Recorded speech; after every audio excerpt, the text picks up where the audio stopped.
semuanya, kembali lagi bersama saya Dwi Arianto. Pada video kali ini, aku ingin melakukan trip report dengan naik bus EK.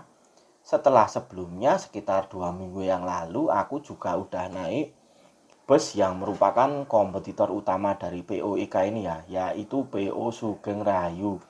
Bagi teman-teman yang belum menonton video trip report aku dengan naik bus Sugeng Rahayu, silahkan ditonton juga ya. Link videonya ada di deskripsi video ini atau kalian bisa klik link yang ada di pojok kanan atas video ini ya. Oke, nggak usah lama-lama, kita mulai saja video kali ini ya teman-teman. Selamat menonton. Jangan lupa ya teman-teman, dukung channel saya juga agar saya selalu dapat berkembang memberikan informasi yang informatif dan menarik, khususnya di dunia transportasi dengan cara klik subscribe, share, like, dan komen ya teman-teman. Terima kasih. Perjalanan kali ini aku mulai dari kota Semarang dan berakhir di kota Bandung. Untuk bus EK yang aku naiki ini sendiri merupakan divisi atau kasta tertingginya PO EK yaitu divisi Bandung. Divisi Bandung ini sendiri dijalankan atau jadwal pemberangkatannya itu ada 4 kali dalam satu hari. Jadi ada 4 bus yang berangkat dari arah Surabaya dan sebaliknya ada 4 bus juga yang berangkat dari arah Bandung. Setelah menaikkan penumpang dari agen EK yang ada di Terminal Bayangan Sugun, bus pun langsung melanjutkan perjalanan. Tepat pada pukul 18:16, bus langsung memasuki ruas tol dalam kota Semarang, tepatnya di gerbang tol Serondol Semarang. Ruas tol ini merupakan salah satu bagian dari ruas tol dalam kota Semarang ya teman-teman, dan terintegrasi langsung juga dengan ruas tol Trans Jawa yang berada di gerbang tol Kali Kangkung. Jadi apabila teman-teman naik atau masuk dari gerbang tol ini, itu bisa langsung nyambung menuju ruas tol Trans Jawa di gerbang tol Kali Kangkung. Dan seperti ini untuk tiketnya teman-teman. Untuk tarifnya sendiri dari Semarang menuju Bandung itu 175.000. Itu mendapatkan 1 kali servis makan dan mendapatkan free 1 botol air mineral ya teman-teman. Sedikit saya ulas tentang interior bus ini ya. Bus ini menggunakan konfigurasi seat 22 dengan total seat sebanyak 40 tempat duduk. Seatnya sendiri menggunakan buatan dari Aldila Seat. Dan ini untuk jarak legroomnya ya, antar seatnya menurut saya sangat longgar. Terdapat cup holder atau tempat menaruh botol dan keranjang ini untuk menaruh makanan atau apa yang serbaguna. Dan seperti ini untuk jarak antar seatnya ya, menurut saya cukup longgar sih, masih ada sisa.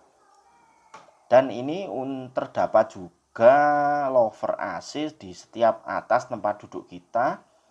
Terdapat juga lampu baca dan port USB charger untuk mengecas ya. Tapi perlu diingat, port ini hanya bisa untuk mengecas handphone ya, nggak bisa buat ngecas power bank. Karena itu berbahaya apabila kita mengecas power bank di dalam bus. Dan untuk bagasinya sendiri, untuk bagasi di dalam bus ini seperti ini ya teman-teman. Dengan model terbuka, terdapat power outlet juga di dalam bagasinya. Jadi kalau ibaratnya mau ngecas langsung dari power outlet di bagasi juga bisa. Terdapat juga toilet yang hanya bisa digunakan untuk buang air kecil saja ya. Dan perlu diingat, toilet tersebut hanya bisa digunakan saat bus sedang berjalan saja. Bus ini menggunakan mesin Hino RN285. Nah, apabila teman-teman ingin naik bus ini, silahkan bisa langsung hubungi kru. Nomornya itu sudah aku cantumkan di situ. Sedangkan bodi ini menggunakan bodi Jetbus 3 rakitan dari karoseri Adiputro dengan bodi HDD ya teman-teman. Suspensi dari bus ini sendiri udah menggunakan suspensi air suspension. Jadi dijamin nyaman lah pokoknya kalau naik bus ini. Buat istirahat juga nyaman, buat menikmati perjalanan pun menurut saya juga lebih nyaman karena sudah menggunakan air suspension. Keunggulan lain dari bus ini yaitu tentang tarif ya teman-teman. Meskipun bus ini merupakan bus jarak jauh ya teman-teman, yaitu rute terjauhnya dari trayek bus EK, namun untuk tarif sendiri masih seperti bus-bus EK yang lain, yaitu dengan tarif parsial. Tarifnya itu tergantung dari naik kita di mana dan turun kita itu di mana. Jadi nggak diberlakukan tarif flat ya, seperti bus-bus akap atau bus malam itu kan tarifnya flat. Kita turun di sini atau di sini itu kan sama. Kalau ini enggak, tergantung dari titik naik dan titik turun kita. Jam 18:30 bus keluar dari ruas tol Semarang, tepatnya di gerbang tol Krapyak. Nggak jauh dari pertigaan saat keluar tol ini itu terdapat agen EK yang berada di daerah Krapyak ya. Jadi bagi para teman-teman yang mau naik dari agen ini juga bisa seperti biasa. Untuk nomor agen dan alamat agen akan saya sertakan di video ini. Setelah berhenti di agen Krapyak sekitar 15 menit, bus pun diberangkatkan kembali. Oh ya teman-teman, by the way, kalau nggak ada pesanan dari agen ini, itu kata krunya itu biasanya langsung lewat tol ya, jadi nggak keluar dari tol Krapyak. Karena tadi ada pesanan penumpang, makanya bus keluar dari tol Krapyak menuju agen yang berada di daerah Krapyak. Jam 18:57 bus melintasi di sekitaran depan terminal Mangkang. Karena tidak ada pesanan penumpang yang naik dari agen Mangkang ini, bus pun langsung melaju tidak masuk ke dalam terminal Mangkang. Terminal Mangkang ini merupakan relokasi atau pengganti dari terminal Terboyo ya teman-teman. Namun karena letaknya yang jauh dari pusat kota Semarang, menurut saya terminal ini kondisinya sepi, nggak serame di terminal Terboyo. Oh ya, pada waktu itu aku pernah buat kondisi di terminal Terboyo pada tahun 2023. Silahkan ditonton juga ya. Seperti biasa, link ada di deskripsi video ini atau klik link yang ada di kanan atas video ini. Selang 2 menit setelah melintasi terminal Mangkang, bus kali ini masuk di gerbang tol Kaliwungu. Nama Kaliwungu sendiri ini merupakan nama kecamatan yang berada di Kabupaten Kendal. Jadi letak terminal Mangkang yang barusan dilewati itu berbatasan dengan Kabupaten Kendal alias bagian Semarang yang paling barat sendiri ya. Dan lebih jauh ke pusat kota Semarang daripada ke Kabupaten Kendal. Mungkin karena faktor itu juga, jadi penumpang di terminal Mangkang itu nggak terlalu ramai. Malahan lebih ramai di terminal bayangannya seperti Terboyo maupun Sukun. Karena letak terminal bayangan tersebut lebih dekat dengan pusat kota daripada dengan terminal Mangkang. Meskipun terminal Mangkang itu statusnya adalah terminal untuk relokasi pengganti dari terminal Terboyo. Setelah berada di ruas tol sekitar 23 menitan, bus kembali keluar dari ruas tol Semarang-Batang, tepatnya di gerbang tol Weleri untuk melakukan servis makan di rumah makan Sari Rasa Weleri yang letaknya tidak jauh dari gerbang tol Weleri ini. Nampak pada saat itu kalau sekitar jam-jam 7 malam, jam 8, jam 9 itu gerbang tol ini didominasi oleh bus akap ya. Ramai sekali kondisi lalu lintas di gerbang tol ini. Karena di rumah makan Sari Rasa sendiri itu banyak sekali yang melakukan servis makan di situ ya. Jadi nggak cuma PO EK saja. Banyak sekali PO-PO yang melakukan servis makan di situ. Bahkan bisa puluhan PO yang melakukan servis makan di rumah makan Sari Rasa. Karena rumah makannya itu sendiri sangat luas sekali.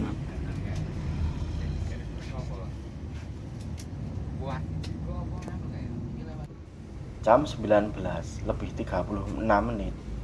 bus memasuki area parkir rumah makan Sari Rasa Weleri. Ya, seperti ini situasi rumah makan Sari Rasa Weleri pada saat aku melakukan trip. Banyak sekali bus-bus yang sedang parkir untuk melakukan servis makan di rumah makan ini. Di rumah makan ini banyak sekali PO-PO yang sudah mempercayakan ya untuk servis makan di sini. Mungkin udah bertahun-tahun bahkan puluhan tahun ya PO-PO yang mempercayakan servis makannya di sini. Ya karena tempatnya yang luas juga, parkiran luas serta menunya yang mungkin variatif juga ya. Jadi banyak sekali PO yang mempercayakan untuk servis makan di rumah makan ini. Servis makan kali ini aku tidak seperti biasanya ya. Karena aku udah kenal dengan kru yang bertugas, aku pun diajak makan di dalam ruangan para kru. Ya karena berada di ruangan kru, aku pun menghormati untuk tidak terlalu banyak merekam lah. Dan seperti inilah menu makan yang ada di ruangan kru. Menurut opini pribadi saya, untuk menu varian yang khusus ditujukan buat para kru itu lebih variatif ya. Jadi kru itu bisa milih mau pesen apa, mau makan apa, dan bisa digorengin atau dimasakin dulu. Tidak seperti menu yang buat penumpang itu kan prasmanan. Kalau untuk kru itu bisa milih sendiri, dan seperti ini kru EK yang aku naikin ini kan pesen ayam goreng. Dan kebetulan aku dipesenin ayam goreng juga dan porsinya ini sangat banyak sekali. Ya seperti ini situasi di rumah makan Sari Rasa pada saat aku melakukan trip. Nampak banyak sekali bus yang sedang parkir dan para penumpang yang sedang istirahat di depan rumah makan ini ya. Karena pada saat itu aku diajak ngobrol sama kru, jadi aku tidak terlalu banyak merekam saat berada di rumah makan, tidak seperti biasanya. Mohon diperhatikan kepada penumpang bis Eka yang diberangkatkan dari Surabaya, Solo dengan tujuan Cirebon Bandung akan. Setelah bus berhenti kurang lebih 30 menit di rumah makan Sari Rasa, bus pun diberangkatkan kembali pada jam 20 lebih 6 menit. Aku pun pindah tempat duduk di paling belakang ya karena ingin istirahat. Dan seperti ini mode lampu kabin saat malam hari ya. Dengan kombinasi ambient light warna biru dan warna lampu putih yang redup, menurut aku ini cocok banget buat istirahat karena nggak silau di mata. Apalagi bus ini didukung dengan air suspension, jadi suspensinya itu empuk dan lebih nyaman untuk istirahat. Setelah kurang lebih 1 jam tertidur, aku pun terbangun dan melihat loh kok bis ini nggak masuk tol, ternyata lewat Pantura. Waduh, saya berarti melewatkan momen melewatin Alas Roban ini. Saat ini bus sedang melintasi di sekitar kota Batang karena ada penumpang yang turun di daerah Batang. Makanya bus tidak masuk tol kembali saat lepas dari rumah makan Sari Rasa. Setelah tidak menurunkan penumpang lagi di area sekitar Kabupaten Batang, bus pun kembali masuk ke jalan tol. Kali ini bus masuk di gerbang tol Batang sekitar jam 21 lebih 18 menit.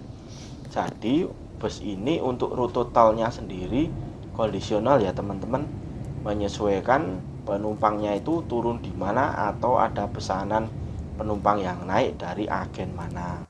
Dan ini adalah kecepatan rata-rata saat di ruas tol Batang Pekalongan. Bus berjalan kurang lebih itu sekitar kecepatan 90 km secara konstan ya. Oh ya, untuk POEK sendiri itu ada limiter speednya ya. Untuk divisi Bandung itu limiter speednya itu ada di angka 100 km per jam. Sedangkan untuk divisi lain selain Bandung itu limit speednya itu hanya sampai 90 km per jam. Setelah berada di ruas tol Batang Pekalongan kurang lebih sekitar 15 menit, tepat pada jam 21 lebih 50 menit, bus keluar lagi dari ruas tol. Kali ini bus keluar di gerbang tol Pemalang. Dikarenakan pada saat itu ada beberapa penumpang juga yang akan turun di sekitar daerah Pemalang. Jadi bus kembali keluar dari ruas tol ya.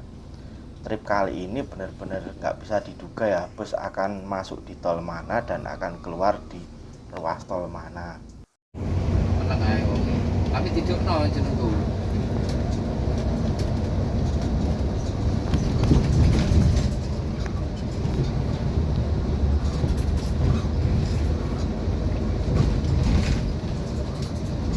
Mas motor.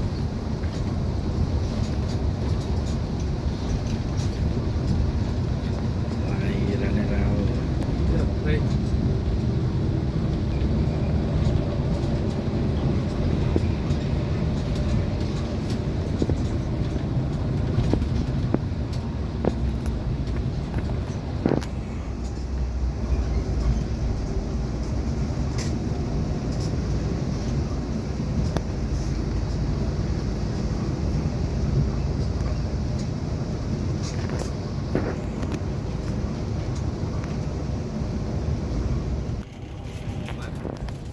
Jam 22 lebih 22 menit, bus sudah memasuki di wilayah Kabupaten Tegal. Tepatnya, bus sedang melaju di Jalan Raya Maribaya, Kabupaten Tegal. Dari Pemalang tadi sampai dengan Tegal sini, itu bus melewati jalur Pantura ya, jadi nggak kembali masuk ke dalam ruas tol karena ada beberapa penumpang yang turun di daerah Pemalang maupun Tegal. Lagian lalu lintas di Pantura ini juga lancar sih, jadi waktu tempuhnya juga nggak berbeda jauh dengan melewati jalan tol. Setelah menyusuri wilayah Kabupaten Tegal, tepat pada jam setengah 11 malam, bus sudah memasuki di wilayah Kota Madya Tegal. Jadi untuk daerah Tegal sendiri itu terdiri atas Kabupaten Tegal dan Kota Madya Tegal.